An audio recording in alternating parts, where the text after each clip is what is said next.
Hi there guys, I'm Nikhil from GreedyTech, and in this video, I'll be unboxing and doing a hands-on review of the Moto E22s.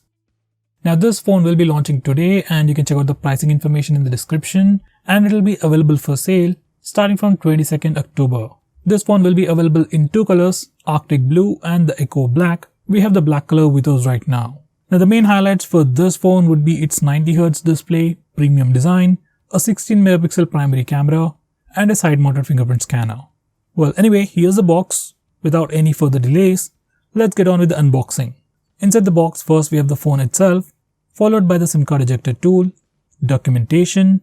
Next we have the 10 watts power adapter and a USB Type-C charging cable. Now coming back to the phone, on the cover it has some of the highlights which we'll talk in a minute. Let me just remove that and the stickers as well. Now this is how the phone looks on the back and this is how the phone looks on the front.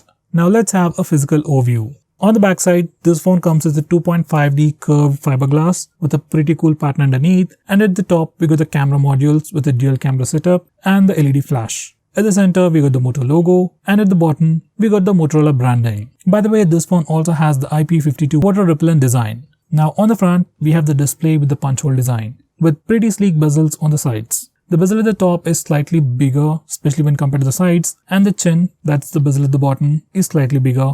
But considering the price range this phone is being launched, it's pretty good. Above the camera, we have the sensors and the earpiece. Below the display, it's completely plain. Now for the sides, on the right side we got the power and volume buttons made of metal. They have a nice clicky feel to them. On this phone, power button also acts like a fingerprint scanner, so that's why it's much bigger.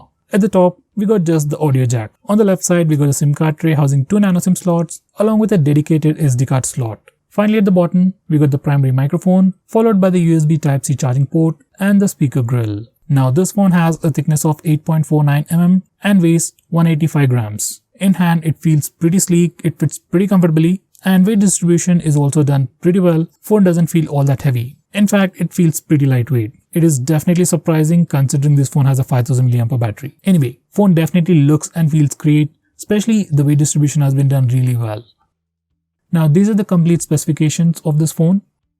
On the rear we got the dual camera setup with a 16-megapixel primary camera followed by a 2-megapixel camera for taking portrait shots. For selfies, we get an 8-megapixel camera. As for the display, this one comes with a 6.5-inch HD Plus IPS display with 90Hz screen refresh rate with a punch hole design with a peak brightness of 500 nits. It also comes with Panda Glass protection for that additional security. As for performance, this phone sports the MediaTek Helio G35 processor with PowerVR GE8320 GPU with 4GB of LPDDR4 RAM and 64GB of storage. As for battery, it comes with a 5000 mAh battery and also comes with a 10 watts power adapter inside the box.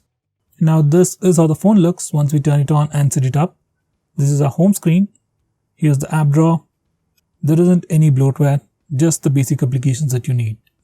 Now here's the notification panel. Now this is the settings page. Let's check out the about section. So this phone is running Android 12 right out of the box with the July security patch, which is pretty good. Now as for storage, out of that 64GB of space, we have about 51GB of space for our user apps and user data. In the software department, we don't get all the Moto actions, but we do have the chop gesture to toggle the torch, which by the way works really well. And we also have the 3-finger screenshot gesture, which is a pretty good thing in a stock Android phone. Now this is the camera interface. We got the default photo mode. On the left side, we have the portrait mode and the night vision. On the right side, we have the video mode and the more section. We have the similar interface even for the front-facing camera. Now these are some sample shots.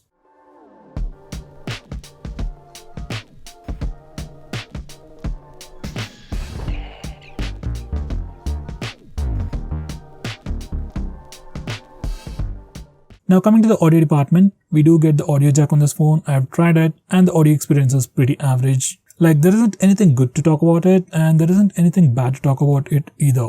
I say an audio jack is definitely a good addition. Now this phone comes with just a single speaker at the bottom and this is how it sounds.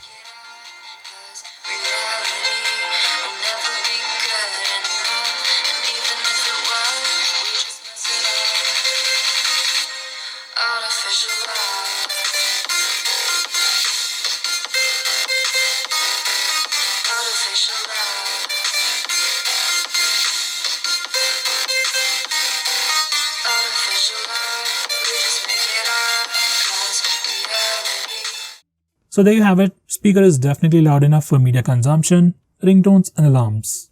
Now when it comes to connectivity, this phone supports dual SIM, but that's only dual 4G. There's no 5G on this phone.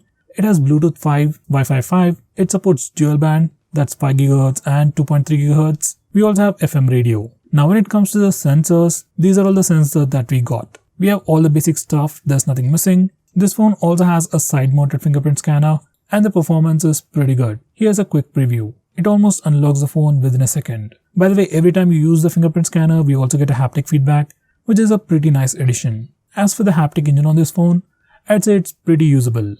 Next, we also got the face unlock feature on this phone. In good lighting conditions, it works fast, it unlocks the phone within a second.